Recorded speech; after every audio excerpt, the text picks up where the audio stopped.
To save the lake and its whales, we must do everything we can to conserve water. Otherwise, we will suffer a whale of a loss.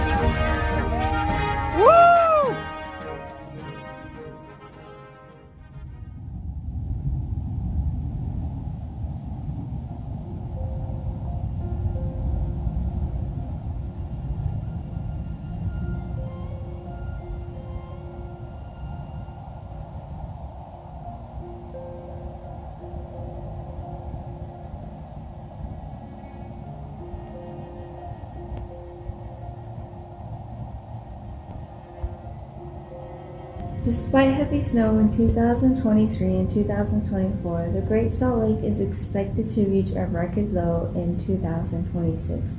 The lake is critical habitat for brine shrimp, brine flies, and millions of migratory birds such as the world's largest population of Wilson pharaohs. Most surprisingly, the lake is also home to about 100 blue whales whose existence was only confirmed in 2023. But the lake's decline is causing massive wildlife die-offs and sending toxic dust storms into human settlements. Meanwhile, the governor and state legislator condemned the actions of various local anarchist groups who they say have disrupted plans to get water into the lake. This is horrible. That's the third one this month. What's the Whale King doing about it? I don't know, but I'm sure it's everything he can.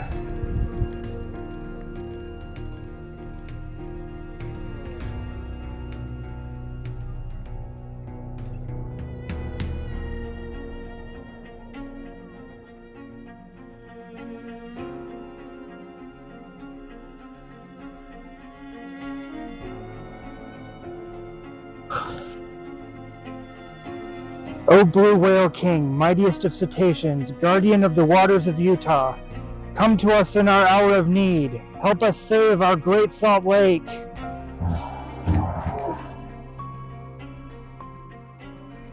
Worry not. I have attended every such rally in the past, and I will do so again. I'm here with Sam Dunford, who had first publicly confirmed the whale's existence in 2023. He also has more information about the mysterious freshwater springs which have appeared on the lakeside bed. Sam, can you tell us about the current situation? Yes, so the whales created the springs in order to create areas of lower salinity in the lake. In addition to the estuaries, this is how they survive in water that's 1.5 to 9 times saltier than the ocean. The springs have actually been there for over a century, but with the lake level declining, now we can see them on what's otherwise dry land. Will the springs help stop the lake's decline? They'll help, yes, but they're not nearly enough on their own. We all have to do our part. Thank you, Sam. I'm Liv, reporting for Out of the Blue News. When the waves come waving in, oh, when the waves come waving in, Oh, how I want to be with that water. when the waves come waving in, Oh, when Vincent come shrimping in, oh, when Vincent comes shrimping in, oh, how I want to be with that water, when Vincent comes shrimping in, oh, when the birds come flying in, oh, when the birds come flying in, oh, how I want to be with that water, when the birds come flying in. To the middle. Great The Salt lake rises again, when Great Salt Lake rises again. Oh, how I want to be with that water, when Great Salt Lake rises again.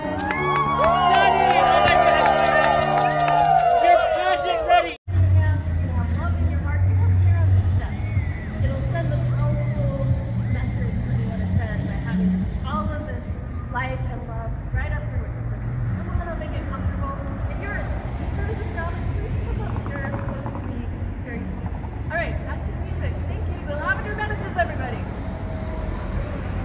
5 years ago. They founded Save Our Great Salt Lake 5 years ago, and ever since have just been full-heartedly leading, and her devotion, Chandler's devotion to this cause, is really a large part of what has allowed us to gather so beautifully today. Chandler Rosenberg, everybody.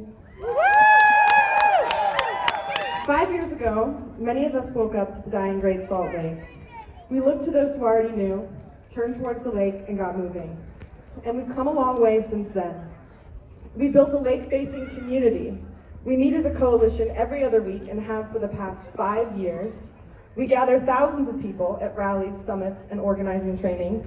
We do not have the policies or funding we need, but because of our pressure, the wheels are turning. The state has invested millions, fundamentally restructured Western water law, and appointed a Great Salt Lake Commissioner. We now understand our water use more clearly, farmers and mineral companies are coming to the table, and state leaders have committed to a healthy lake by 2034. We know this isn't enough.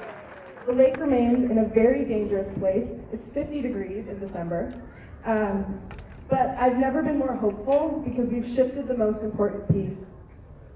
For 5 years, we've focused our attention on the lake in a real way. The crisis at Great Salt Lake is both urgent and long-term. It's about water to the lake ASAP, and it's about becoming the kind of people that would have never let this happen in the first place. We start looking at the roots of our problems, not just the symptoms. Our solutions cannot be as reductionist as the thinking that got us here. So we start seeing watersheds and learn to live within limits, aligning our economies with our ecology. This is bigger and more complex than anything we've done as a state, and the ground we're on is shifting rapidly. How we do this really matters.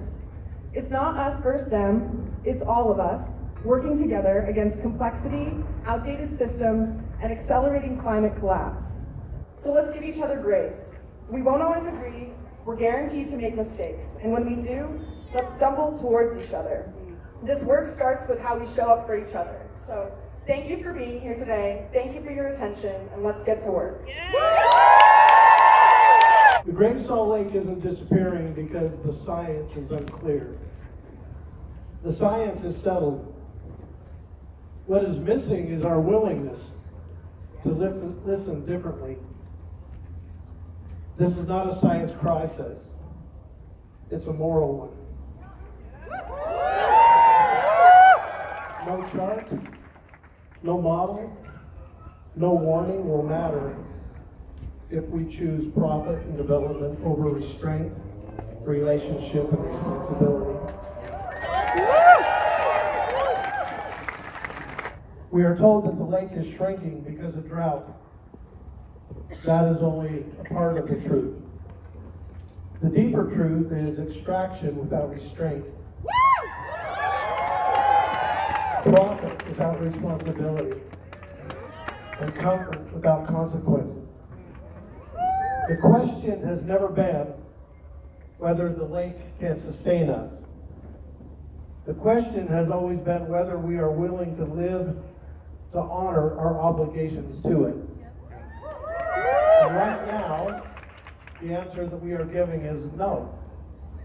Indigenous stewardship is not about ownership. It's about restraint. It teaches us that abundance does not come from taking everything that we can. It comes from taking only what is needed.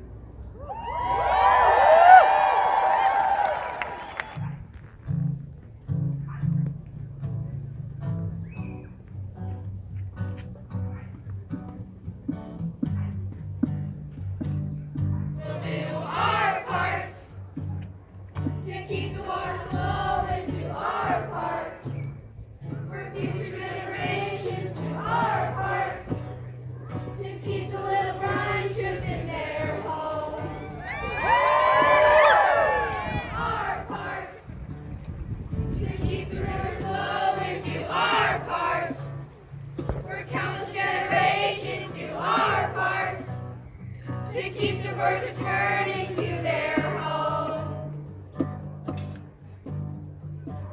We can't just sit back and hope that things are gonna change. It's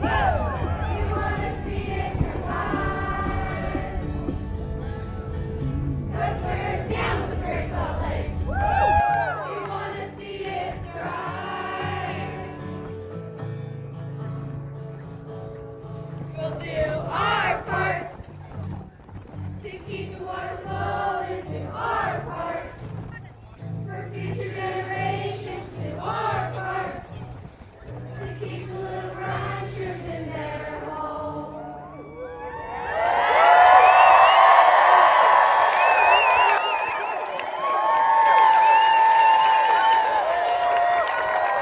That was wonderful. That was our biggest rally yet. Thank you all so much for coming.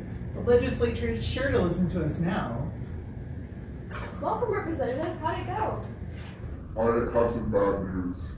The legislators wouldn't listen to us. They still plan to refill the lake by 2034, but they're content to let it dry up in the interim. The governor is expanding his alfalfa farm, and the Trump administration is stripping legal protections for the whales as part of Project 2025. They're planning to kill the whales to save the meat and oil before the lake dries up. Well, we need to hold another rally. There's no time for that. We need direct action. Yes, let's call our representatives. That's not direct action. We need to actually do something about this. Well, we can't do anything dangerous or illegal. If we don't, there's no saving the lake, or the whales, or any of the wildlife. You sound like anarchists. We want reform and accountability, not overthrowing the system. Real reform only happens when there's a threat of revolution. The system only serves itself. Ooh, I don't like where this is going. You did what you could. It's time to send a message your colleagues will actually listen to. We just can't be a part of that. Agreed. Let's go. Well, that went great. What are we gonna do now? There's already so few of us. Well, perhaps the Blue Whale King could intimidate the legislature like he did last time whalers came to Utah. I cannot intimidate them anymore. My powers have waned with the falling levels of the Great Salt Lake, with the slaughter of my people, and with the decline of my worship. I have done what I can. The rest is up to you. And what can we do? With everybody, we could do anything. With just us, I don't know. When James Wickham brought the original pair of blue whales to Utah, and he built them a pen in the Bear River Bay, and they shot through the wire and escaped, he thought that all hope was lost too. He thought there was no way they could survive on their own. But when he went back to England, his assistant stayed, and 6 years later, he found the whales again, and he brought Mr. Wickham back. That assistant was my ancestor, Alma Bailey Dunford. He didn't give up, and neither will I. We still have comrades out there. So the plan is settled. The Trashbird Anarchist Collective will stop the whalers. And the industrial workers of the world will organize the farmers. Let's end this meeting with a song.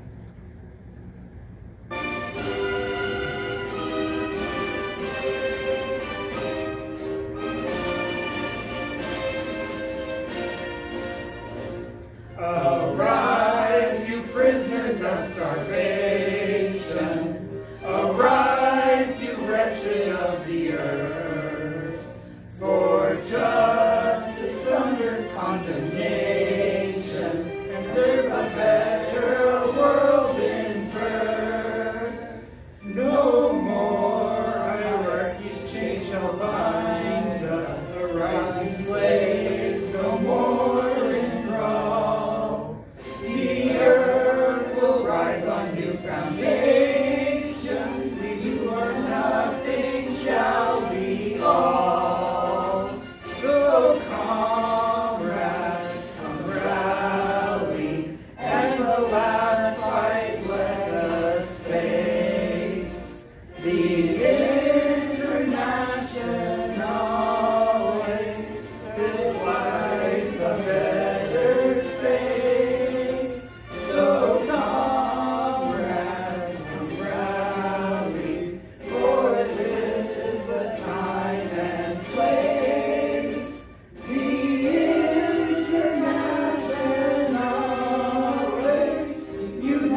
Live reporting for Out of the Blue News, and seemingly out of the blue, a fire has destroyed whaling ships and equipment while still under construction.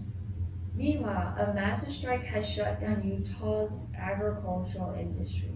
The workers are demanding an end to all alfalfa production for export and cooperative ownership and management for all workers. The Utah State Legislature has not yet responded to requests for comment, but for the whales, the Great Salt Lake, and for all those who fought so hard to save them, this is the best news all year. When the whales tell their tales, how I long to be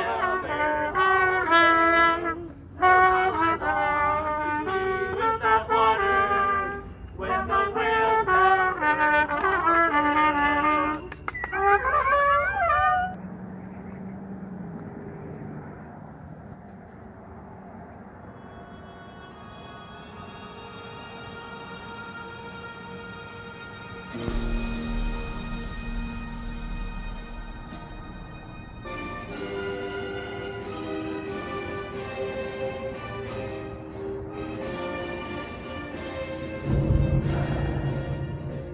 We want no condescending saviors, no God, no state, no box to feed.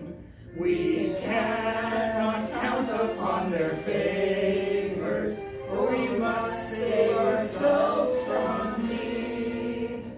We will make the thieves disgorge their plunder and free the shackled from their rods. The fires in our furnace thunder will strike the iron while it's hot.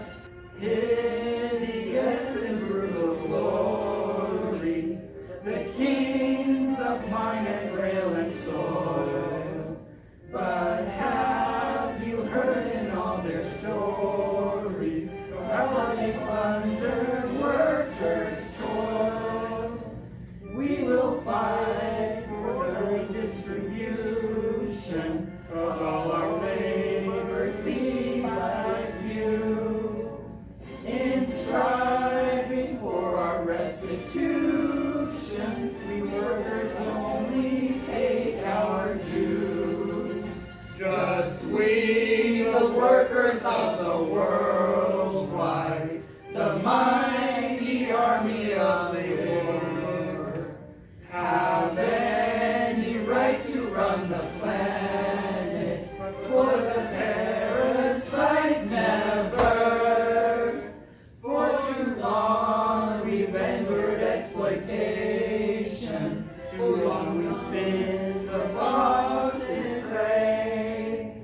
We'll end this night of condemnation, and our peace brings a brand new day. So comrades, some rally, and the last fight let us face. The international lake builds life a better space. So comrades, come rally, for this is the time and place. The international lake unites the human race. So what's your story? Why is the king of blue whales in Utah? Now that is a whale of a tale indeed.